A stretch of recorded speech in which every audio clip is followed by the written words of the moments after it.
Hello friends, આજે આપણે નાસ્તામાં ખવાય અને બહાર પ્રવાસમાં પણ સાથે લઈ જવાય તેવી ક્રિસ્પી ફરસી પૂરી બનાવશું. તો તેની રીત જોઈ લઈએ. તો તેના માટે આપણે સૌથી પહેલાં આ રીતે એક થાળ લઈ લઈશું. થાળમાં આપણે આ રીતે 2 કપ જેટલો ઘઉંનો લોટ એડ કરી દઈશું. ઘઉંના લોટને મેં આ રીતે છાણીને જ રાખેલો હતો.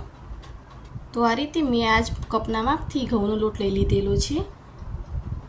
હવે આપણે 2 કપ ઘઉંની સામે અડધો કપ જેટલો સોજી એડ કરી દઈશું. સોજી ઉમેરવાથી આપણી પૂરી એકદમ ક્રિસ્પી બનશે. હવે તેમાં સ્વાદ મુજબ મીઠું એડ કરી દઈશું.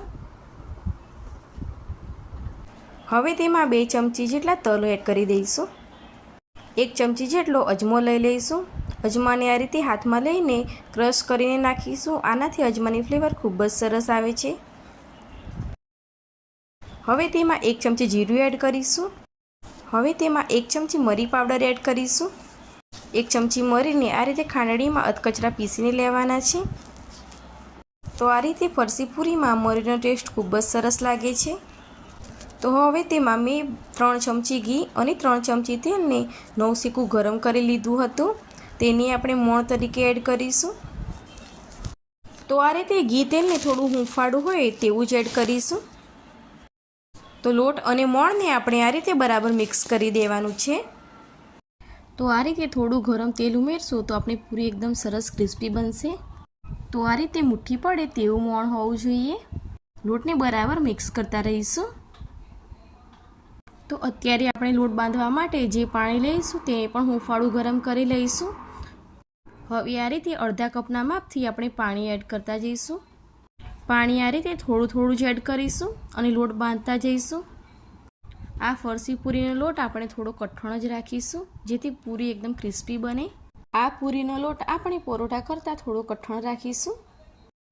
જો લોટ ઢીલો થઈ જશે તો પણ પૂરી ક્રિસ્પી નહીં બને. તો અહીંયા લોટ બાંધવા માટે મારે 1 કપ જેટલા પાણીની જરૂર પડી હતી. હવે આપણો લોટ બરાબર બંધાઈ ગયો છે અને મેં તેને બરાબર મસળી લીધો છે. હવે તેને અડધો કલાક માટે આપણે રેસ્ટ આપીશું. અડધો કલાક પછી આપણે લોટને બરાબર આ રીતે મસળી લઈશું અને તેને 2 પાર્ટ પાડીને સાઈડ ઉપર મૂકી દઈશું. હવે તેમાંથી આ રીતે નાના લુવા બનાવી લઈશું અને પૂરી વણતા જઈશું. તો આ રીતે મીડિયમ સાઇઝની પૂરી વણી લઈશું અને તેમાં આ રીતે ફોકની મદદથી કાણા પાડી લઈશું જેથી પૂરી ફૂલે નહીં. તો આ રીતે બીજી પૂરીઓ પણ તૈયાર કરી લઈશું અને સાઈડમાં પ્લેટ ઉપર મૂકતા જઈશું. તો આ રીતે નાની પૂરીઓ તૈયાર કરી લઈશું. તો આ રીતે પૂરી ન વણવી હોય તો સૌથી પહેલાં આ રીતે એક મોટો લુવો લઈશું. તેને પણ બરાબર મસળી લઈને પાટલીના માપને આપણે મોટી રોટલી તૈયાર કરી લઈશું અને આ રીતે ગ્લાસ કે વાડકીની મદદથી એકસાથે તમે પૂરી પાડી શકો છો. તો મેં આ રીતે ગ્લાસની મદદથી પૂરી પાડી લીધી છે. તો આ રીતે એકસાથે 4 થી 5 પૂરી સરખા માપને તૈયાર થઈ જાય છે. તો મેં આ રીતે પૂરી તૈયાર કરી લીધી છે અને તેને કાપા પાડી લીધા છે. હવે તેને સાઈડ ઉપર મૂકી દઈશું અને બીજી એવી પૂરીઓ તૈયાર કરી લઈશું. આ રીતે એક સરખા માપની બધી પૂરીઓ તૈયાર કરીને આપણે સાઈડ ઉપર તેલ ગરમ કરવા મૂકી દઈશું. જ્યાં સુધી પૂરીઓ વણીએ ત્યાં સુધી આપણે તેલને મધ્યમ આંચ ઉપર ગરમ કરીશું. હવે લોટ નાખીને ચેક કરીશું કે તેલ થઈ ગયું છે. તો હવે આપણે સ્ટેપ બાય સ્ટેપ બધી પૂરીઓ એડ કરતા જઈશું. પૂરીને આપણે મીડિયમ ફ્લેમ ઉપર તળવાની છે. જો તમે હાઈ ફ્લેમ ઉપર તળશો તો પૂરીનો કલર ચેન્જ થઈ જશે અને પૂરી ક્રિસ્પી નહીં બને.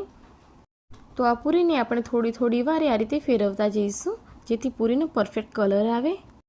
પૂરી જ્યાં સુધી ગોલ્ડન બ્રાઉન કલરની થાય ત્યાં સુધી તેને તળતા જઈશું.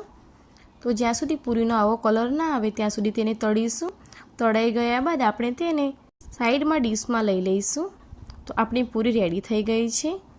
તો આ રીતે આપણી ઘઉંની ક્રિસ્પી પૂરી તૈયાર છે. જો તમે મેદાના બદલે ઘઉંનો ઉપયોગ કરશો તો આ પૂરી એકદમ સરસ ક્રિસ્પી બનશે અને ખાવામાં પણ ખૂબ જ સરસ લાગશે.